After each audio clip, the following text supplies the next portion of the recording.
Julia Jolly stood beside the halted stagecoach with an empty stomach, a torn glove, and every eye in Briar Glen waiting for her to beg. The driver had thrown her carpet bag into the dust after accusing her of costing the line a missing strongbox, though the only thing Julia carried was a cracked slate because her voice had been burned out in a fire. She tried to write her answer, but a laughing man kicked dust over the words. Then a broad-shouldered cowboy buying coffee and flour at the Mercantile turned from the porch. Reuben Sheridan looked poor in his trail coat, yet when he stepped between Julia and the crowd, even the horses quieted.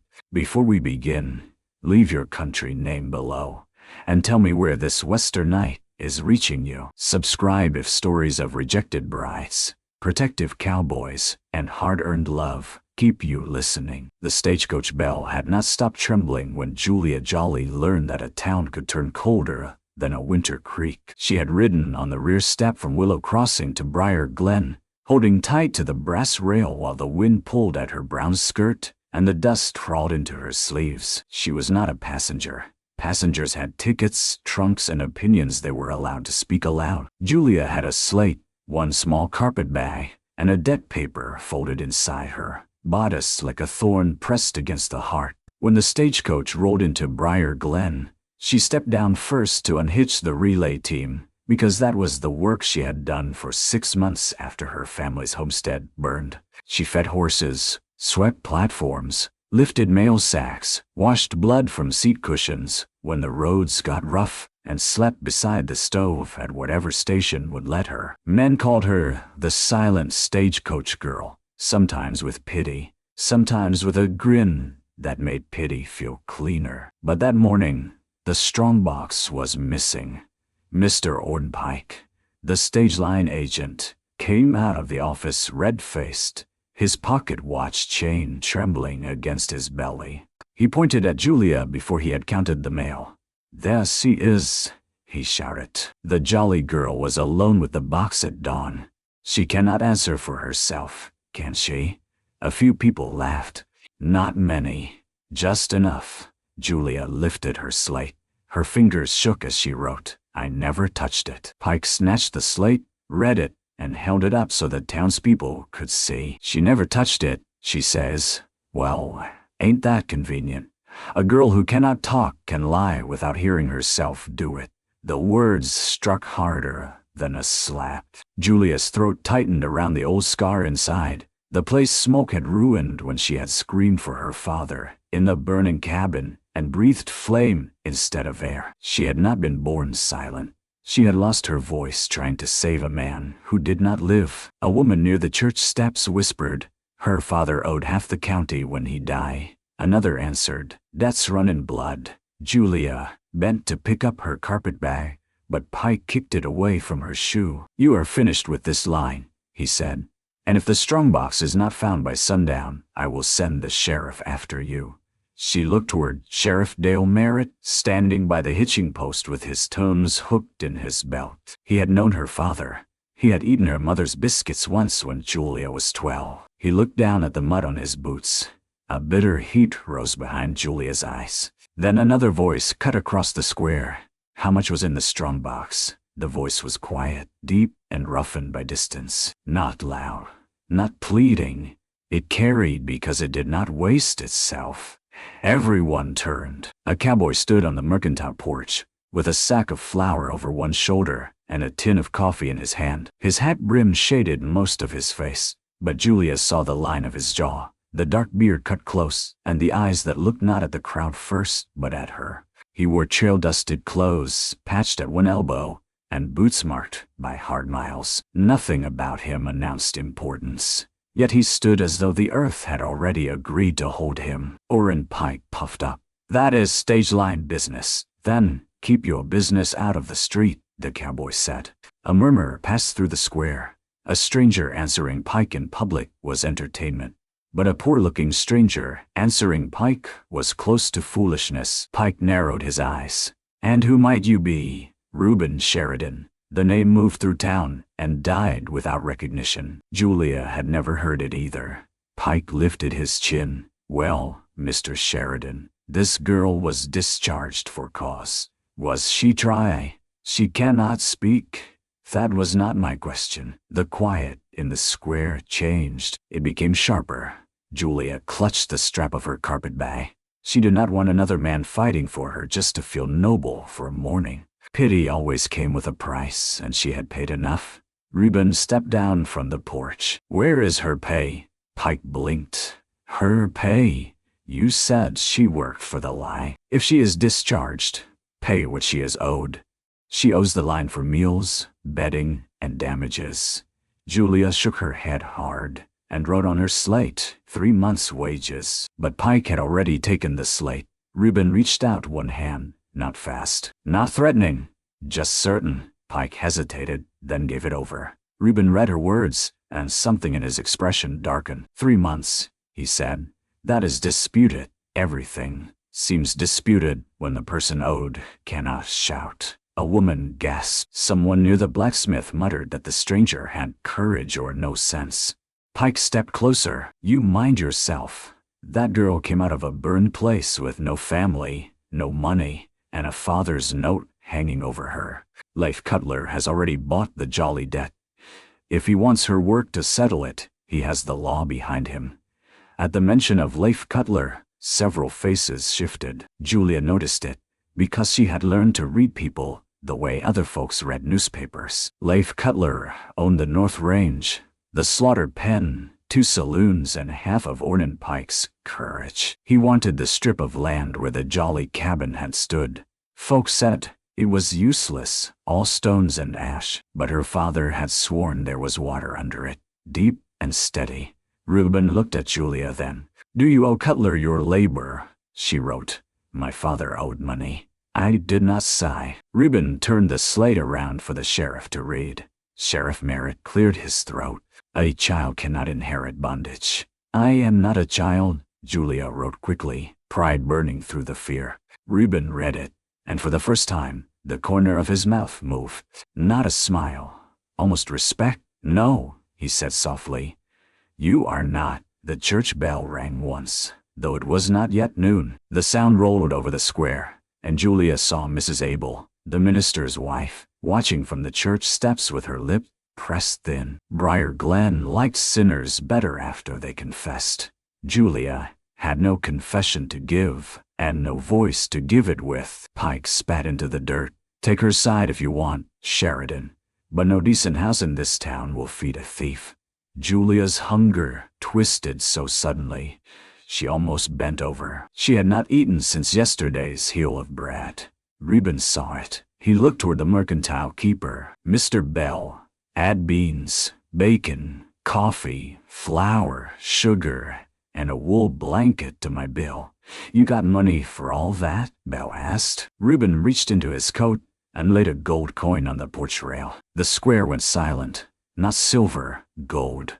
The kind of coin a patched cowboy did not carry unless he had stolen it, won it, or hidden the truth about himself. Reuben picked up Julia's carpetbag from the dust and held it out to her, not as a man handing property to a servant, but as a man returning something wrongly taken. I am headed south to Black Lantern Ranch, he said. There is a warm kitchen, work if you want it, and no man there will kick your words into the dirt.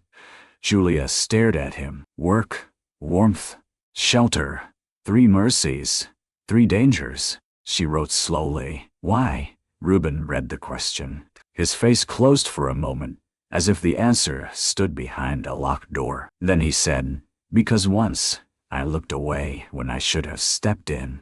I do not aim to do it twice. That was how Reuben Sheridan rode into Briar Glen for supplies, and before the noon dust settled, left with the silent stagecoach girl. Julia did not climb into Reuben Sheridan's wagon like a rescued woman. She climbed in like a woman expecting the floor to drop out. Reuben loaded the supplies himself, tying each sack with careful knots. He did not talk much. Julia was grateful for it. Words had become rooms she could not enter, and too many people filled the doorway with noise just to prove they still could. His wagon was plain, drawn by 2 bay horses with deep chests and glossy necks. The harness leather was old but well oiled. The wagon bed had scars from years of use, yet the axles ran smooth and every tool hung in its proper place. Julia noticed such things. Poor men let things break. Rich men hired others to mend them. Reuben looked like neither. As they rolled out of Briar Glen, children ran beside the wagon until their mothers called them back. One boy shouted, "Silent girl, did you steal the money?" Julia turned her face away. Reuben pulled the horses to a stop. The whole street seemed to hold its breath. He looked at the boy, then at the mother standing frozen with shame. "Son, a question can wound the same as a stone. Do not throw either, unless you know where it will land." The boy's face reddened. His mother pulled him back. Reuben clicked his tongue to the team, and the wagon moved again. Julia wrote on her slate, "You did not have to stop." He glanced at it. "Yes, I did." She did not know what to do with that. The road south unfurled between yellow grass and low scrub, with the mountains blue in the distance. Wind moved in long hands across the prairie. A train whistle, cries somewhere far east, thin and lonely. Julia used to love that sound when she was small. It had meant letters, travelers, new cloth at the mercantile, and stories from places she would never see. Now it meant missed departures and chances leaving without her. After an hour, Reuben stopped near a cottonwood creek. He opened a sack, cut bacon with a pocket knife, and cooked it in a skillet over a small fire. The smell made Julia's eyes sting worse than the smoke. He handed her a tin plate first. She shook her head and pointed to him. "I ate yesterday," he said. So had she. Barely. But pride was sometimes the last blanket a person owned. Julia wrote, "I can work for it." "You will," he said. "Eat before you fall out of the wagon, and make me explain myself to my horses." There was no teasing in his voice, but a dry edge that almost warmed it. Julia took the plate. She ate slowly at first, then not slowly at all. Beans, bacon, hard bread softened in coffee. It was plain food, but hunger made it holy. Reuben sat across the fire, not watching her too closely. That kindness mattered. When she finished, she wrote, "I can cook better than this." He looked at the skillet. Most people can. A small breath escaped her. It was not a laugh. She had almost forgotten the shape of one. They reached Black Lantern Rafts near dusk. Julia had expected a poor spread, maybe a sagging cabin, and a corral with 3 tired horses. Instead, the road climbed a ridge and opened into a valley wide enough to swallow Briar Glen whole. Fences ran straight for miles. Cattle moved like dark beads across the grass. A creek shone silver through cottonwoods. At the heart of it stood a ranch house with 2 stone chimneys, a broad porch, and warm light in every front window. Julia gripped the wagon seat. Reuben did not look at her. "It is bigger than it needs to be," that was all. Men came from the barn, touching hat brims to him, not like hired hands, greeting another hand, like men who respected the owner. A woman with gray hair and sharp eyes stepped onto the porch, wiping her hands on an apron. "Mr. Sheridan," she called. "You are late. Trouble in town." "Mrs. Vale, I figured trouble when you came back with half the mercantile." Her eyes moved to Julia, not unkindly, not softly either. "And who is this?" "Julia Jolly. She needs supper and a room. Tomorrow she might need work." Mrs. Vale studied Julia's face, the dusty hem, the slate clutched in both hands. "Can she understand me?" Julia lifted her chin. Reuben said, "Better than most." Mrs. Vale nodded once. "Then come in before the cold takes hold." Inside, the kitchen smelled of yeast bread, onions, soap, and wood smoke. The warmth struck Julia so deeply, she almost stepped back. Warm houses had become dangerous in memory. Her last one had ended in flame. A child sat at the table, no more than 7, with a bandaged wrist and a stubborn expression. He looked at Julia, then at her slate. "You do not talk?" he asked. "Clam," Mrs. Vale warned. Julia knelt and wrote, "Not with my voice." The boy leaned closer. "Can you whistle?" She shook her head. "Can you hear?" She nodded. "Can you keep secrets?" Julia looked at Reuben without meaning to. The room quieted. Reuben removed his hat. Clem belongs to my late sister's line, he said. He asks too many questions because no one has yet convinced him. Silence can be useful. Clem frowned. Silence is only useful when grown folks are mad, Julia wrote, or when horses are scared. Clem read slowly, then smiled. I like horses. Reuben watched that smile as if it hurt him. Mrs. Vale gave Julia stew, bread, and a cup of hot milk with nutmeg. Reuben stood by the stove, answering ranch questions from a foreman named Amos Bellwether. There was talk of a broken south fence, a lame mare, snow coming earlier than expected, and a man named Leff Cutler asking questions near the river boundary. At that name, Julia's spoon stopped. Reuben noticed. Of course he noticed. Quiet men often did. Later, Mrs. Vale showed Julia to a small room beneath the back stairs. It held a narrow bed, a washstand, and a quilt faded soft by years. To Julia, it looked like a palace. Mrs. Vale set a nightdress on the bed. You can sleep locked in, if it suits you. Key is on the inside. Mr. Sheridan is a hard man in some ways, but no woman under this roof need fear the hall. Julia swallowed. She wrote, Why is he hard? Mrs. Vale read the slate and sighed, because grief made a bargain with his pride, and neither one has let him go. That night, Julia lay beneath the quilt, listening to the ranch settle. Horses stamped in the barn.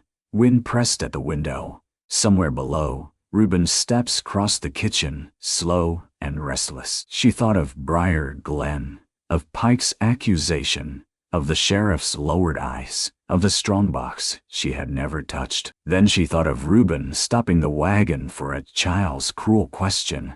She had been defended before by people who wanted gratitude. Reuben had defended her as if he wanted justice.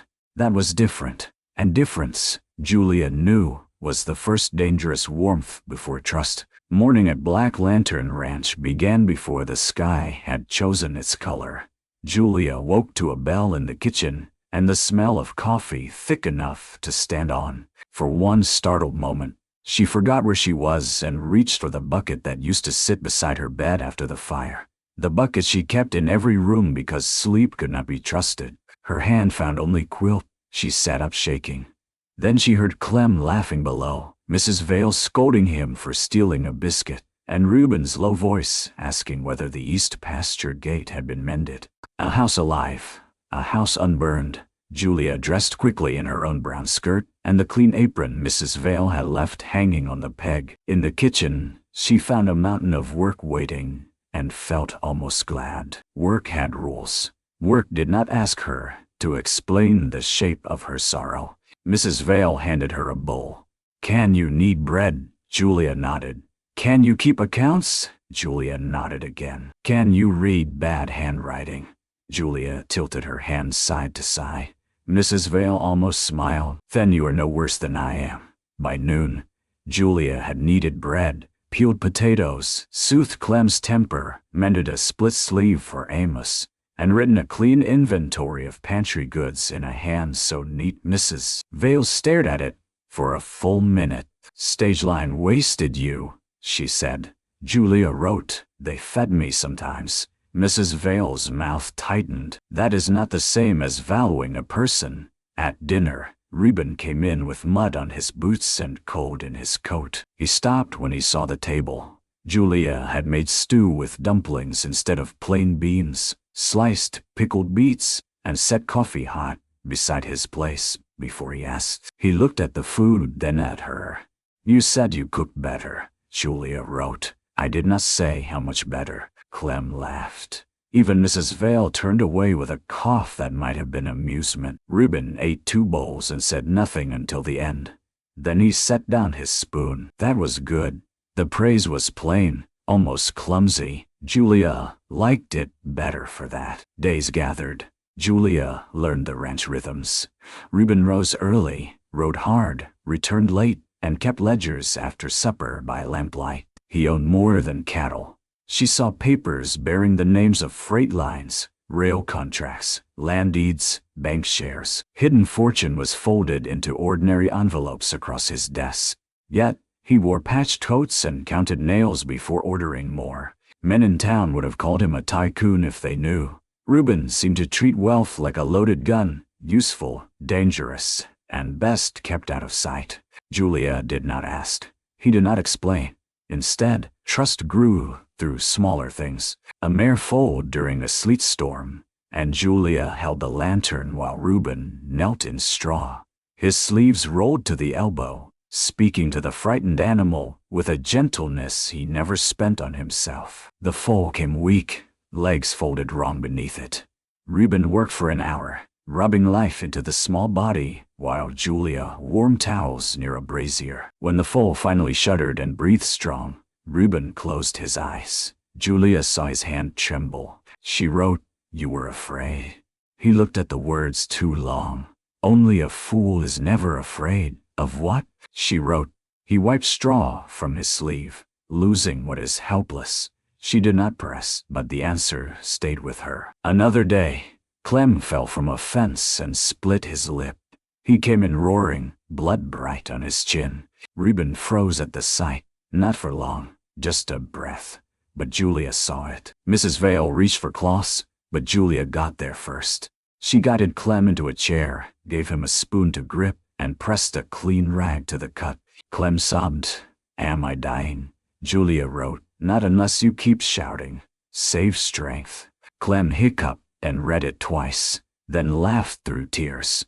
Reuben stood in the doorway, pale beneath his weathered skin. After Mrs. Vale took Clem upstairs, Julia turned to him. He said, "My sister bled out after a wagon turned on the north road." Clem was in her arms. "I got there too late." Julia held the slate against her chest. Reuben's face hardened as if he regretted letting the words escape. "That is not kitchen talk," Julia wrote anyway. "Grief eats wherever it is hungry." He read it, and for once he had no answer. The ranch hands began to accept Julia by degrees, not all at once. Men accustomed to loud certainty were uneasy around a woman who answered with chalk. But when she found an error in the supply ledger that saved the ranch $30, Amos tipped his hat. When she noticed the hired boy Sam limping and soaked his boot to soften a nail blister, he brought her a ribbon from town in Shy Hanks. When she wrote down Clem's sums and made him solve them with dried beans, he began calling her Miss Julia with grand seriousness. Reuben watched all this and seemed both relieved and troubled. One evening, snow dusted the porch rails, though autumn had not fully surrendered. Julia stepped outside with a shawl to breathe the clean cold. Reuben stood at the far end of the porch, looking toward the north range. "Cutler moved cattle near the boundary today," he said. Julia stiffened. "He is testing fence." She wrote, "He wants my father's land." "So I hear. He knows about water." Reuben turned. "Is there water?" Julia hesitated. Her father's secret had cost enough, but Reuben had fed her when she was hungry and defended her when silence made her easy to condemn. She wrote, "My father dug a test well before the fire. He found a deep spring. He told no one. Then he borrowed money to buy pipe." "From Cutler?" She nodded. Reuben's jaw tightened. "And after the fire, Cutler bought the debt," Julia wrote. "He said if I worked under his roof, he might forgive it." Reuben's eyes went colder than the porch air. "You will not go under his roof." The words landed too firmly, too much like command. Julia's pride rose. She wrote, "That is mine to decide." Reuben looked away, and she knew she had struck something in him. Not anger exactly. Habit. A man used to buying solutions, fencing risks, ordering storms to pass, because men obeyed him when weather would not. "You are right," he said after a moment. "I spoke wrong." The apology surprised her. It seemed to surprise him too. Then he added, "But if Cutler comes for you, he will find me in the road." Julia looked toward the dark line of hills. Once, that would have frightened her, being the cause of a fight between powerful men. Now the fear mingled with something else. Not safety, not yet, but the possibility of it. The rumor reached Black Lantern Ranch on a Sunday morning, carried by church bells, and sharpened by respectable mouths. Julia had not wanted to attend service in Briar Glen. Mrs. Vale said no one should be driven from the Lord's house by human foolishness. Clem said he would sit beside her and glare at anyone who stared. Reuben said nothing at first, only polished his boots and hitched the wagon himself. On the ride in, frost shone on the grass. Julia sat between Mrs. Vale and Clem, with Reuben driving. The town appeared ahead in pale sunlight, smoke rising from chimneys, church steeple pointing like an accusing finger. As soon as they arrived, Julia felt the eyes. They followed her over the street, up the church steps into the pew. Whispers moved behind hymnals. Pike sat near the front, his face smug with injury. Leif Cutler stood beside him. Cutler was a tall man with silver hair, fine gloves, and eyes that made every object look already priced. Julia had seen him only twice since the fire, both times from across a room, both times feeling as though a hand had closed around her throat. When Reverend Abel began his sermon, his voice was heavy with warning. "There are those," he said, "who take refuge under roofs not their own, while refusing to answer for what they have done." Mrs. Vale stiffened. Julia stared at her gloved hands. "Charity must be pure," the Reverend continued. "But charity must not shelter wickedness from correction," Clem whispered. "Is he talking about us?" Reuben's jaw moved once. Julia wrote on a small scrap, "Do not." She did not know whether she meant "do not speak, do not fight," or "do not make me the center of this room." Reuben saw it. He stayed still, but after service, the punishment came to the churchyard where all could enjoy it. Leif Cutler removed his hat with grand politeness. "Miss Jolly, Mr. Sheridan, I am pleased to see Christian charity alive among us." Reuben did not answer. Cutler smiled. "Of course, charity becomes expensive when thieves are involved. The missing strongbox has yet to appear. Mr. Pike has witnesses who place Miss Jolly near the coach alone." Julia shook her head. Cutler leaned closer, voice soft. "No need for distress. I am prepared to settle your father's note and any criminal complaint if you enter service at my ranch, until the debt is worked off." Clem grabbed Julia's sleeve. Reuben said, "No." Cutler turned to him. "Did I ask you? You should have." The churchyard froze. Cutler's eyes moved over Reuben's worn coat. "I, hired cowboy with a borrowed righteous streak. How touching." A few men chuckled. Reuben's face did not change. "The Jolly debt is a civil note. It does not purchase her body, labor, or silence." Bold talk. "You a lawyer?" "No." "A banker?" "No." Cutler smiled. "Then you are nothing in this matter." Julia felt Reuben go still. Not weak still, dangerous still. But then he did something that hurt her more than Cutler's insult. He reached into his coat, took out a folded bank draft, and held it toward Cutler. "Name the amount." Julia's breath stopped. Cutler's brows rose. The townspeople leaned in. Pike looked suddenly hungry. Reuben continued. "Her father's note, Pike's claim. Any charge you think you can invent. Name it, and I will pay." To the town, it looked noble. To Julia, it felt like another man deciding the shape of her life. She stepped back. Reuben saw too late. Julia wrote on her slate with such force the chalk broke. "I am not for sale in either direction." She held it up. The words struck the churchyard harder than shouting could have. Mrs. Val's eyes filled. Clem looked ready to bite someone. Cutler laughed softly. "Pride is expensive for a girl with empty pockets." Julia faced him and wrote again. "Truth is cheaper than lies. You still cannot afford it." A murmur rose. Cutler's smile vanished. Reuben looked at Julia then, and something like shame crossed his face. He lowered the bank draft. Cutler stepped close enough that only they heard his next words. "Your father signed that note. The land is mine by Christmas, and when the spring is found, no one will remember the silent girl who slept beside ashes." Julia's hand shook. Reuben saw that too. On the ride home, no one spoke.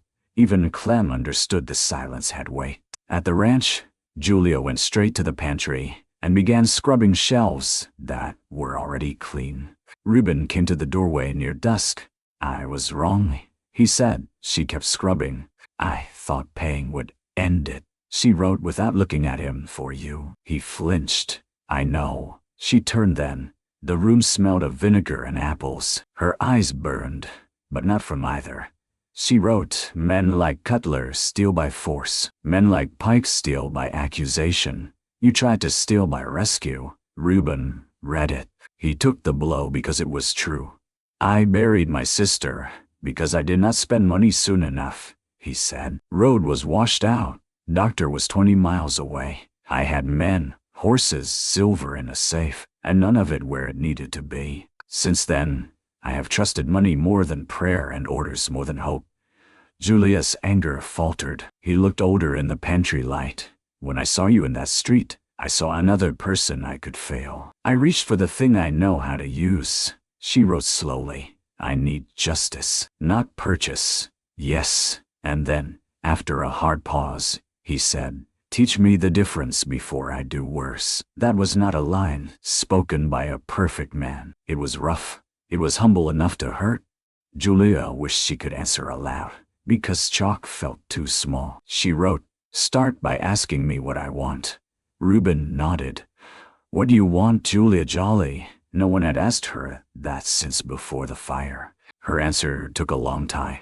I want my father's name cleared. I want the strongbox found. I want Cutler stopped from taking the spring. I want work I earn.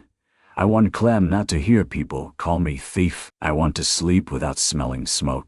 Reuben read every line.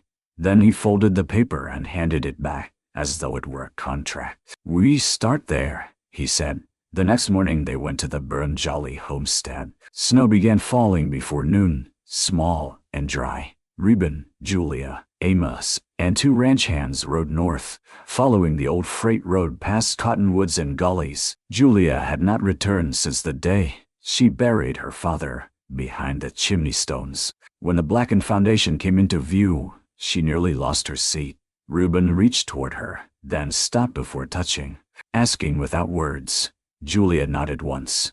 He helped her down. Ash had long since hardened into the earth, but the smell lived in memory. The stone chimney stood alone, black at the mouth. Beyond it, beneath a crust of dead grass, lay the test well her father had covered with planks and soil. Julia led them there. Amos pried up the boards. Cold air breathed from below. Reuben dropped a stone. They waited. A faint splash answered. Water, Amos whispered.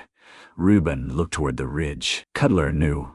Julia knelt near the old foundation. Her fingers brushed something half-buried. Under a fallen beam, a piece of iron hinged from her father's strong chest, the chest where he had kept the loan papers. She dug with both hands. Reuben knelt beside her, helping without taking over. They found charred scraps, a melted lock, and beneath a stone, protected from the worst of the fire, a tin tube. Inside was a signed receipt, not a debt note, a receipt. Her father had paid Leif Cutler 3 days before the fire. Julia stared until the ink blurred. Reuben's voice was low. He burned the house to hide this. Julia could not speak, could not scream, could not even cry. The silence inside her became too large. Then, from the road, a rifle cracked. A bullet struck the chimney stone and sang into the snow. Reuben moved before Julia understood the sound. He pulled her behind the fallen foundation wall and covered her with his body as a second shot tore through the air. Horses screamed. Amos shouted for the men to scatter. Snow thickened suddenly, turning the world into white confusion. Stay down, Reuben said. Julia gripped his sleeve, eyes wide. From the ridge, a rider vanished between pines. Cutler's man, Amos called. Heading east, Reuben rose with his rifle. Julia caught his arm. Do not leave, she mouthed, though no sound came. He looked toward the ridge, then at her. The old Reuben might have chased vengeance first and explained later. She saw the war in him, pride, rage, fear, grief, all of it pulling tight. Then he lowered the rifle. Amos, send Sam to the sheriff with the receipt. Not alone, 2 riders. The rest with us. Amos nodded. Reuben turned to Julia. We go home. Home. The words struck through the storm. They barely outran the weather. By the time the ranch lights appeared, snow drove sideways and the horses were blowing hard. Julia's skirts were frozen at the hem. Reuben lifted her from the saddle because her legs would not hold. She wanted to protest, but his face was gray with cold and worry, and his hands shook only after he set her down safely. Inside, Mrs. Vale stripped off Julia's wet shawl and pushed her toward the stove. Clem burst into tears when he saw the blood on Reuben's sleeve. It was only a graze. Reuben insisted on that 3 times, which convinced no one. Julia cleaned the wound herself. His arm was hard beneath her fingers, the muscle tense. She wrapped linen around it while he watched her face. I did not chase him, he said quietly. Julia tied the bandage. I wanted to. She wrote, I know. I stayed because you asked without speaking. She looked at him then. His eyes held no grand speech, just truth, tired and bare. That night, the storm trapped them all inside. Wind slammed snow against the shutters. The ranch hands slept in the bunkhouse, but Amos and 2 others kept watch near the main house. Cutler would not ride in such weather, but fear did not always obey reason. Julia could not sleep. Near midnight, she found Reuben in the kitchen, standing by the window with a cup of untouched coffee. She wrote, You should rest. So should you. She sat at the table. For a while, the only sound was the stove ticking and the storm pressing at the walls. Then Reuben said, There's something you ought to know before the town hears it twisted. Julia waited. I am not just a rancher. I own Black Lantern outright. 3 freight contracts, a share in the railroad spur, and notes on half the grazing land south of Briar Glen. I have kept my name quiet, because men smile differently when they know what you can buy. Julia held the chalk loosely. He looked ashamed. Cutler knows now, or suspects. Once I put that draft in his face, I show too much. She wrote, Why hide from everyone? Because I learned to measure people by whether they wanted Reuben or Sheridan money. His mouth tightened. And because I did not want to become my father. He bought obedience and called it love. Julia studied him in the lamplight. The worn shirt, the bandaged arm, the wealthy man who dressed like a hired rider because trust frightened him more than poverty. She wrote, Money is not the sin. Hiding behind it can be. He gave a low breath. You do not soften truth, do you? She shook her head. Good, he said. I have had enough softened lies. By morning, the storm had buried the road. A rider arrived near noon, half frozen, leading a lathered horse. It was Sam, one of the young hands sent toward town. He stumbled into the kitchen with ice in his lashes. Cutler got to the sheriff first, he gasped. Says Miss Jolly forged the receipt. Mr. Sheridan stole the strong box to cover her. Pike swore to it. Sheriff says there'll be a hearing when the road clears. Mrs. Vale cursed under her breath, then apologized to the Lord. Clem looked from face to face. They cannot take Miss Julia, can they? No one answered quickly enough. Julia knelt before him and wrote, I am still here. He threw his arms around her neck. That embrace decided something in Reuben. Julia saw it happen. His face became calm, but not cold. For the first time since she had known him, his stillness felt rooted in love rather than fear. When the road cleared 2 days later, Reuben rode to Briar Glen alone. Julia did not discover it until he was gone. Fury carried her farther than fear.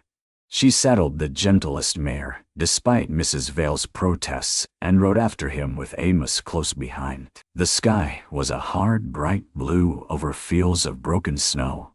By the time they reached town, people had gathered before the courthouse. Reuben stood on the steps, not in patched trail clothes. He wore a black wool coat, clean boots, a silver watch chain, and a hat fine enough to silence every man who had misjudged him. Beside him stood a banker from Denver, a railroad attorney, and 2 freight guards holding ledgers. Leif Cutler stood below, his face tight with rage. Reuben's voice carried over the square. I came to this town plain because I preferred being judged as a man. You judged a hungry woman as a thief because she could not shout back. You judged me poor because my coat was worn. Today we will judge by paper, oath, and evidence. Julia slid from the saddle, trembling. Reuben saw her. Pain crossed his face because he knew he had done wrong by leaving without asking. But he did not stop. The freight cars opened a crate. Inside lay the missing strongbox. A sound rippled through the crowd. Reuben turned to Pike, found in an abandoned shed leased by Mr. Cutler's foreman. Still locked, still bearing the stage seal. Pike went pale. Cutler said, "Convenient." The railroad attorney stepped forward. "The seal was broken this morning in the presence of Sheriff Merritt, Mr. Sheridan, and myself. Contents intact, except for a packet of land papers belonging to Thomas Jolly." Julia's knees weakened. Reuben took out the tin tube receipt. Those papers would have proved Leif Cutler's note was paid before the fire. Cutler laughed, but it sounded thin. "A dead man's daughter writes whatever she wants and expects us to pity her." Julia walked up the courthouse steps. The crowd parted in astonishment. She stood beside Reuben, took her slate, and wrote slowly so all could see. "My father paid. Cutler burned our home. Pike blamed me to hide the strongbox. I cannot speak, but I can swear." Sheriff Merritt looked broken by shame. "Miss Jolly, would you place your hand on the Bible and affirm before God that your written testimony is true?" She nodded. Reuben started to reach for her, then stopped. This time, he asked with his eyes. Julia placed her hand in his, not because she needed holding, because she chose the witness. The hearing lasted until lanterns glowed in the courthouse windows. Truth, once invited indoors, did not come quietly. The banker confirmed Thomas Jolly had withdrawn payment 3 days before the fire.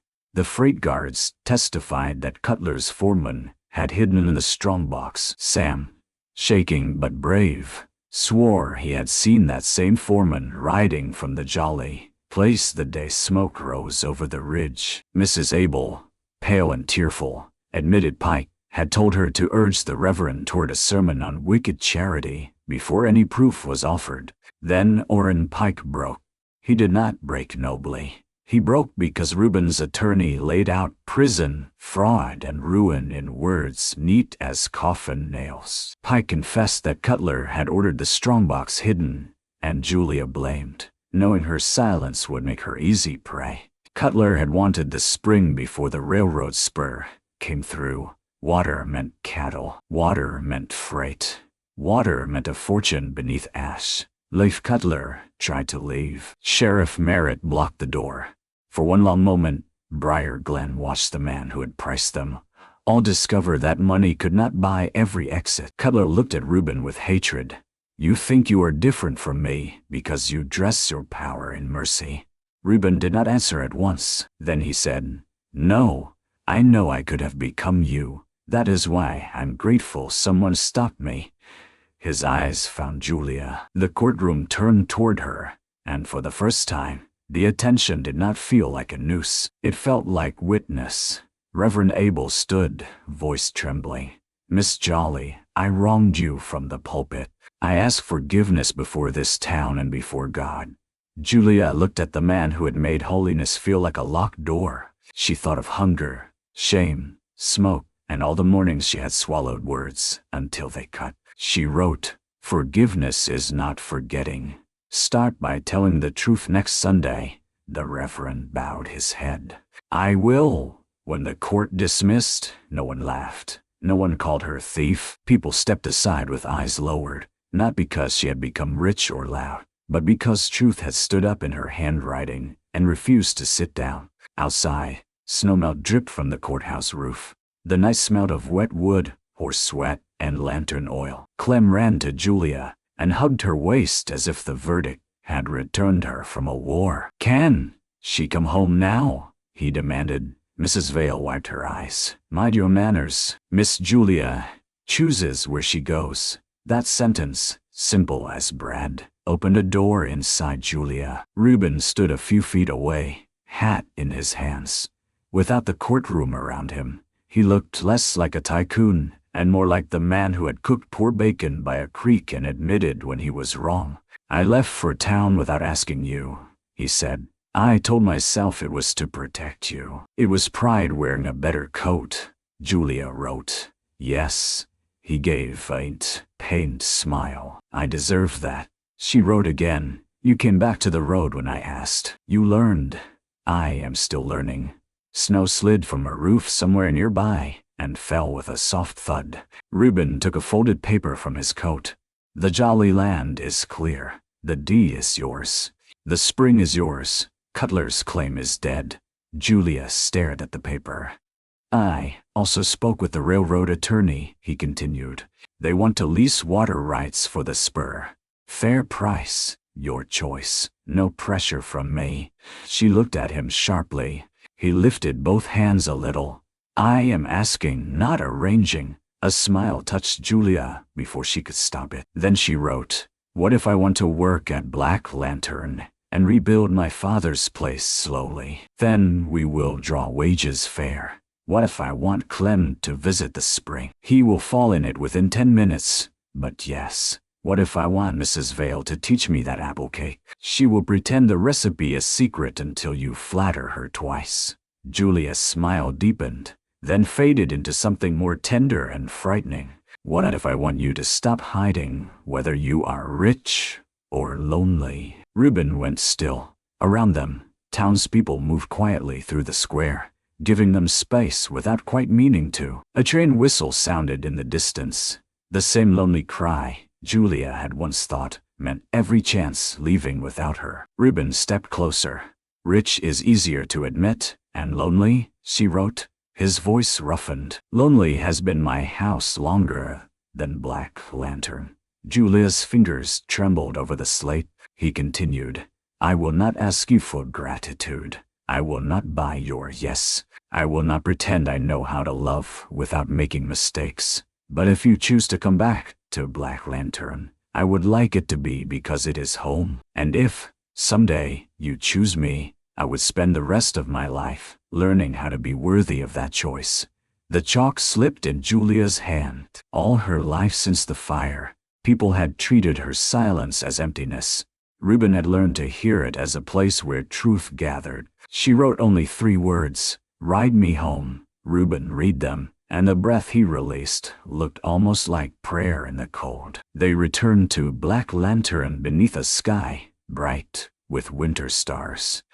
Not rushing, not fleeing, riding steady, side by side, with Clem asleep against Mrs. Vale in the wagon, and the clear D tucked safe inside Julia's coat. Spring came slowly that year. Julia leased part of the water rights on her own terms, and used the money to rebuild a small house beside the old chimney stones. Reuben sent men when she asked and stayed away when she did not. That mattered most. He let her choose the curtains, the fence line, the stove, and the name painted over the gate, Jolly Spring. On Sundays, Reverend Abel told the truth from the pulpit. Briar Glen did not become kind overnight, but it became more careful. Orrin Pike went to trial. Leif Cutler's holdings cracked apart under lawsuits and unpaid lies. Sheriff Merritt, humbled into courage, made a habit of standing sooner. Julia's voice did not return, not as sound. It returned in ledgers, letters, choices, and the way people waited for her slate before deciding what a room believed. At Black Lantern, her place at the kitchen table became permanent long before anyone said so. Clem learned his sums. Mrs. Vale surrendered the apple cake recipe after 3 compliments and 1 dramatic sigh. Reuben stopped wearing poverty like armor. Some days he still went quiet when fear touched old wounds. Some days he tried to solve sorrow with money. Julia would look at him, lift one brow, and reach for the slate. He learned to sit down before she wrote the correction. By midsummer, the rebuilt Jolly House stood finished. But Julia found herself riding each evening toward Black Lantern anyway. One twilight, Reuben met her at the ridge, where the whole valley opened gold beneath a sinking sun. He had been to town for supplies, just as he had been the first day. Coffee, flour, sugar, nails, a blue ribbon for Julia, and a peppermint stick for Clem. His wagon stood behind him, the same bay stamped in the dust, the same road stretched toward Briar Glen. But nothing else was the same. Julia touched the blue ribbon, then wrote, "Did you buy half the mercantile again? Only the useful half?" She looked into the wagon. "That includes peppermint, essential for household peace." She shook her head, smiling. Reuben took off his hat. His hair was wind-tossed, his face solemn in the way it became when something mattered too much for polish. "Julia Jolly," he said. "I rode into town once for supplies, and found a woman stronger than any fortune I hid behind. I left with you because mercy demanded it. I'm asking now because love does. Will you marry me and make your home with me? However we must build it, however many times I need teaching." The prairie wind moved through the grass. Far off, a train whistle called, no longer lonely, only distant. Julia thought of the stagecoach step beneath her torn shoes, the dust on her slate, the crowd waiting for her to bake. She thought of bacon by the creek, a warm kitchen, a foal's first breath, Clem's arms around her neck, and Reuben lowering his rifle because she had asked him not to leave. She wrote carefully, so there would be no mistaking it. "Yes, but I keep my land, my name, my slate, and my right to tell you when you are wrong." Reuben's eyes shone. "I would be disappointed with less," then Julia added, "and you keep buying peppermint." He laughed then, softly, fully, like a locked room opening. When he held out his hand, she placed hers in it, not as a hungry girl accepting rescue, not as a silent girl being led away, as a woman choosing the road, the ranch, the man, and the home waiting beyond the dust. The next Sunday, Briar Glen watched Reuben Sheridan, the hidden Cowboy Tycoon, stand beside Julia Jolly before the church doors. No one mistook her silence for weakness now. No one mistook his plain coat for poverty. And when the wagon rolled out afterward with supplies in the back, Clem waving from the seat, and Julia beside Reuben under the wide western sky, the town remembered the day he had ridden in alone and left with the silent stagecoach girl. Only now, she was silent no longer in the ways that mattered. She was heard, and she was home.